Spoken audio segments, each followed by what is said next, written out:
I forgot before about that delegation of control.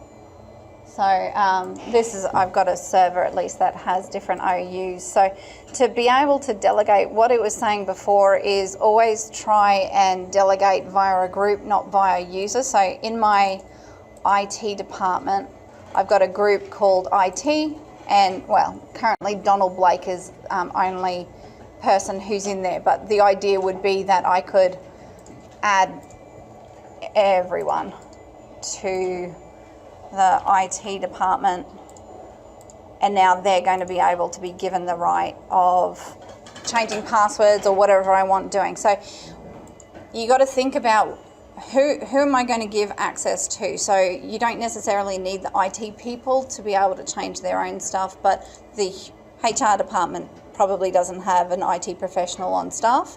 So I would like for my IT people to be able to change their passwords. So I come into the OU and I come into the parent one, and what I'm just right mouse click, delegate control, which kicks off the wizard.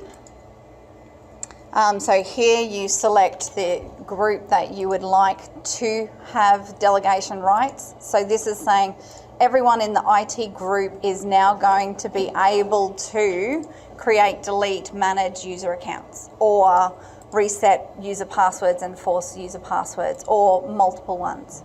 So these ones here is just the list of things that you can delegate the rights to, or you can set permissions on that folder. So those permissions that you could get where it asks about the custom task is you're going to give the IT group members the ability to read or write to account objects or computer objects or things within the attributes of your environment. So this one here, if you want to create, so I keep talking about fine-grained passwords.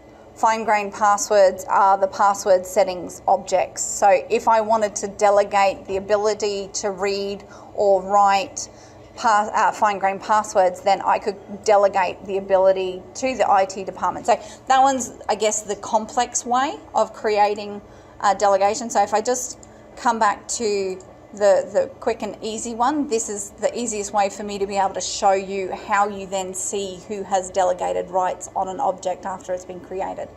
So I'm going to give the IT department the ability to reset passwords. That's it, that's done. Okay, but there's no clear way for you to be able to see that. So if I come into my properties, there's just nothing. Okay, it doesn't say who it's managed by, but again, that would be an easy way for you to delegate it. So for you to be able to see what rights you've then given, you come up to view, because it's in the security settings, basically. So if I come into the HR department now, I can see security, and I can see that the IT department now has rights on this folder. It's not the standard read, write, modify, so you have to come down to the advanced settings. But you can see in here, the IT department now can reset password and to all of its descendant objects. So, which makes sense because I've come up to HR and I actually want them to be able to reset the passwords in the users OU. If I wanted to change that so it was only to the parent, I can edit that and change it to this object only. You know, so I can still adjust the settings if the wizard hasn't given me finite control. But this is the only way for you to be able to see what's been delegated. Now, if I come in and create a group, so before I was saying that we can have that that managed by group. Where am I? HR.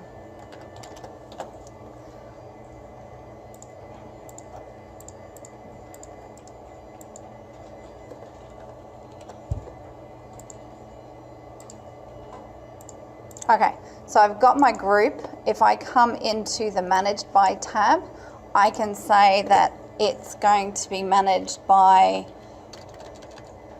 John Watson.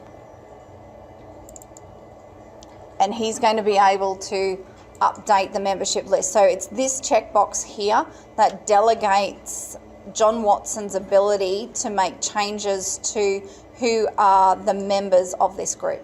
And again, when I come onto this object, into the properties, into security, you can see John Watson has rights there. And in advanced settings, you can see that John Watson has nothing. But that's because it's one little dot point. So if I come into edit and I scroll down to here, you'll see that he has the ability to write members. Okay. So that's all it's doing, is it's flagging an attribute in this object to say that somebody's going to have rights to. So I could even, I guess, change that. I could give him more permissions if I wanted to. Or look, you could add remove self as member. That would be interesting. That's an extra right. Doesn't give me a huge one. But yeah, so the delegation is easy enough to set. It's actually just finding what sort of permissions have been set once you've clicked on it. So you have to have advanced features on, and you have to go into the security tab to actually see what access you've given someone.